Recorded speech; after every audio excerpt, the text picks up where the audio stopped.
Dobrý deň, volám sa William Didy, mám 23 rokov, pochádzam zo Zvolena, ale bývam v Ružomberku už 5. rok, nakoľko som odišiel z detského domova Brezno.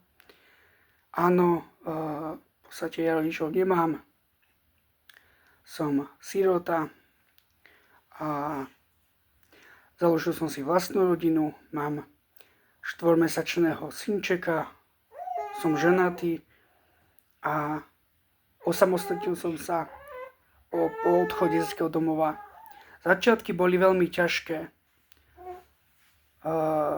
Prišiel som do Ružomberka do zariadenia Dorka, nakoľko vlastne poskytuje mladým odchovancom po odchádzaní z detského domova možnosť stabilného a za nízko, naozaj fakt, že za nízku cenu ubytovania možnosť za 45 € mesačne, nakoľko si odchovanec môže vlastne akože tam akože zabezpečiť miesto. Moje cesty tam viedli kvôli tomu, lebo som sa dopočul, že je to tam náboženské. Nakoľko som kresťan, tak ma to tam veľmi lákalo. Mám ukončenú strednú zdravotnú školu. Áno, som praktická sestra, študoval som v Ostrave. Prečo som odišiel z tej Dorky? Odišiel som z Dorky preto, lebo v podstate potreboval som v podstate zistiť v živote, či na niečo mám. Chcel som si nikomu inému, len sám sebe získať sebe takú istotu, že áno, ja som William Didy a vykročil som do sveta plnohodnotne a s láskou naozaj a vybudovať niečo so svojím životom. Moje cesty ku kresťanstvu viedli u rodiny Muranských, nakoľko som tam bol 4,5 roka na Pohromskej polohore pri Brezne, okres Brezno. Moje prvé kroky smerovali do kostola svätého Michala na Pohromskej polohore, nakoľko som mal 10 alebo 11 rokov. Moje prvé slova v kostole zneli: toto je múzeum. Odpoveď znela Mareka Moranského, profi rodiča: nie sme v Božom chráme.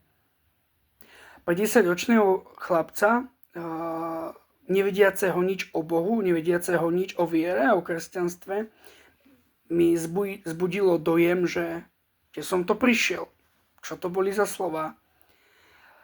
Po svätej omši ma to neskutočne ohromilo. Kázeň kňaza,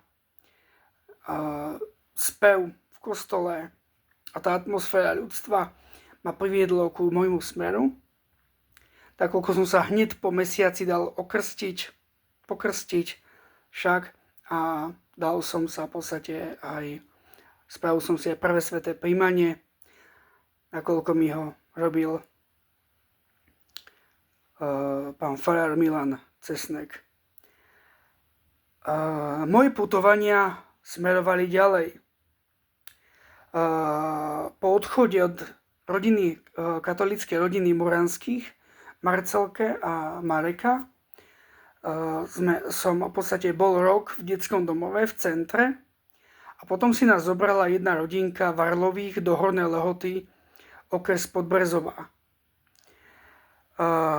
Mnoho istí viete, že tam sú v podstate železiarne Podbrezová, tak pod tým názvom viete, že sa to asi nachádza. Bol som tam, ktorá rodina bola adventistická rodina. Adventisti 7. dňa. Sú to sobotisti, nakoľko veria, že katolícka cirkev nie je správna a pochádza od diabla. Čo si vymyslíte ty? Je podstatné riešiť, ktorá cirkev je dôležitá, ktorá je správna, ktorá je bližšia pri Bohu. Áno, v podstate, nakoľko som tam býval, neviem prečo, áno, neviem ten dôvod, prečo som sa dal pokrstiť vlastne aj u tých adventistov. Je známe, že u adventistov sa ponárajú celí. či už do bazéna, alebo nejakej priehrade, alebo nejakom verejnom priestranstve, kde v podstate sa môžu akože tí členovia cirkvi, alebo ktorí prichádzajú noví, sa môžu pokrstiť. Dal som sa pokrstiť u adventistov 7. dňa. Otázka znie, že prečo? Neviem na to odpovedať. Bude to preto, aby som sa začlenil do tej rodiny? Alebo je to preto, že moje putovania, alebo tie moje smery, kroky laického pôvodu chceli, aby v podstate prišiel ku niečomu novému. Ja som bol upozorňovaný po odchode od rodiny Moránskych, katolíckej, že existujú veľa sekty a veľa zbory spoločenstva a vierovyznaní, ktoré v podstate propagujú svoje úmysly, propagujú svoje viery, poznatky a skutky, ktorými sami propagujú, či už na námestí, áno, ako sú jehovisti, ako sú buddhisti a podobné náboženstva alebo tie sekty. Môj názor, aká je cesta, či už tá alebo tá z vierovyznania, mi nezáleží. Dôvod mojho rozhodnutia bolo pokračovať v ceste Krista. Bez ohľadu na to, v ktorej cirkvi sa nachádzam, alebo v ktorej niečo praktizujem. Moje cesty, ešte sa vrátim späť ku tomu katolíctvu, lebo som akože zabudol povedať tú základnú vec. Moje cesty ešte viedli počas štúdia strednej školy.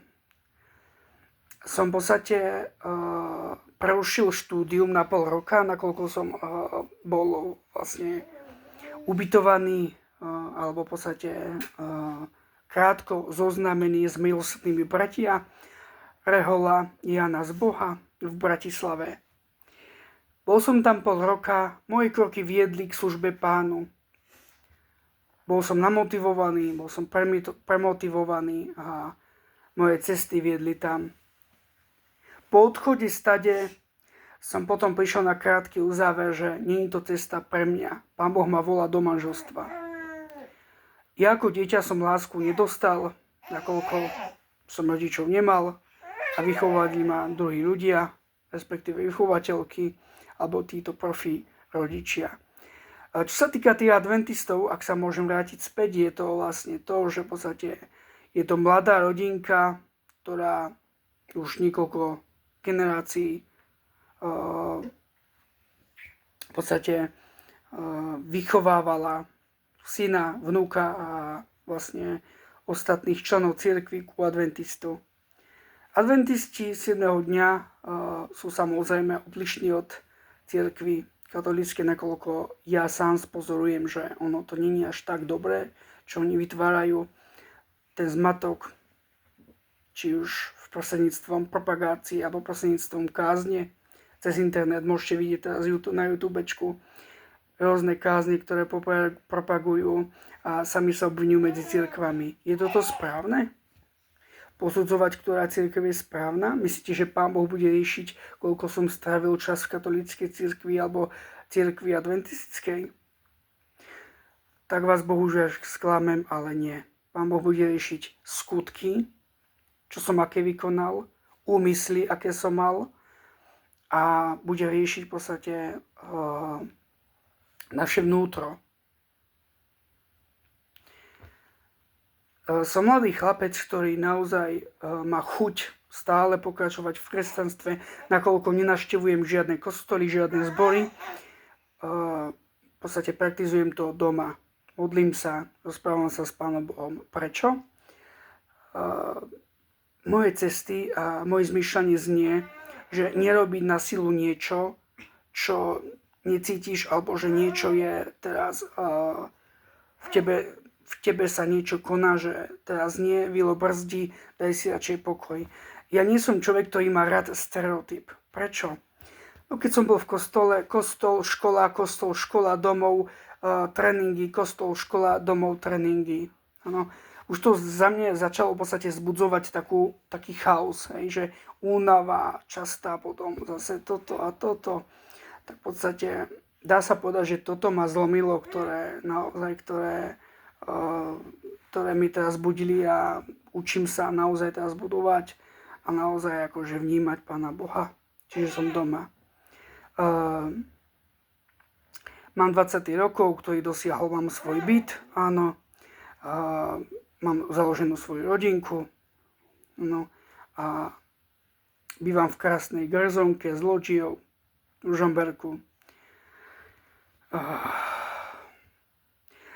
Tak ja sa s vami lúčim a opäť vás srdečne pozývam na druhé video, ktoré sa bude konať už ešte tento týždeň, ktoré bude tiež pokračovať na ceste Prahu môjho života. Ja vám ďakujem pekne za zľahnutie a ja vás ešte poprosím o modlitby za mňa a za moju rodinu, za môj život. Ďakujem. Som laik a chcem sa venovať tejto službe a tejto propagácii ďalej. Ďakujem vám. Tak, s Pánom Bohom. Tak nahý dáš, nebeský Otec, ďakujem ti, Pani, za toto vnímanie a za toto posolstvo. Prosím ťa, Pani, aby si ma požehnal, aby si ma viedol, aby si okolo mňa a tých ľudí viedol k nábožnosti, viere a k láske. Ďakujem ti, Pane, a buď nám požehnaným. Skrze Krista, nášho Pána. Amen.